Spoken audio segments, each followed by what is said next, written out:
Bonjour et bienvenue au cours 69.2 Marie de Charlevoix sur les statistiques et les méthodes d'échantillonnage. Voyez-vous, lorsqu'on effectue une étude statistique, il est important de choisir un échantillon qui représente bien la population. Eh bien, c'est ce que nous verrons aujourd'hui. Alors, nous poursuivons sur les statistiques et je te rappelle que tu peux faire pause et aller télécharger ou imprimer les notes de ce cours sur Marie de Charlevoix. C'est une bonne stratégie pour garder des traces de ce que tu apprendras aujourd'hui.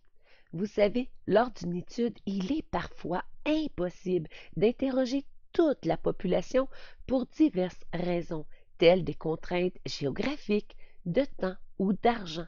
Il est donc plus facile d'interroger une partie de la population. Ainsi, on sélectionne un sous-groupe appelé échantillon. Et à partir des données recueillies, on peut maintenant tirer des conclusions de l'étude pour l'ensemble de la population. Et nous verrons aujourd'hui deux méthodes d'échantillonnage, c'est-à-dire la méthode d'échantillonnage aléatoire simple et la méthode d'échantillonnage systématique. Bien sûr, il existe également d'autres méthodes d'échantillonnage. Commençons par la méthode d'échantillonnage aléatoire simple. Eh bien, cette méthode est basée sur le hasard. Elle permet de déterminer un échantillon en choisissant des personnes ou des objets à partir de toute la population visée par l'étude. Par exemple, un enseignant de musique désire connaître la partition musicale préférée que ses élèves ont étudiée. Il demande donc à ses 165 élèves d'inscrire leur nom sur un bout de papier et de le placer dans le bocal. Et l'enseignant tire au hasard 50 noms. Alors, voyez-vous, nous avions dans le bocal toute la population visée par l'étude et au hasard, l'enseignant a tiré des noms afin de connaître leur partition musicale préférée.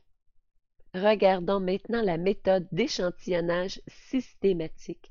Eh bien, cette méthode permet de déterminer un échantillon en choisissant des personnes ou des objets de façon régulière, selon un ordre et un intervalle précis, à partir de toute la population visée par l'étude. Par exemple, afin de vérifier la qualité d'un produit fabriqué en usine, on choisit un produit à chaque fois que 200 produits sortent de la chaîne de montage. Ainsi, à tous les 200 produits, nous allons retirer le produit et vérifier sa qualité. Êtes-vous prêt maintenant à vous entraîner sur les méthodes d'échantillonnage?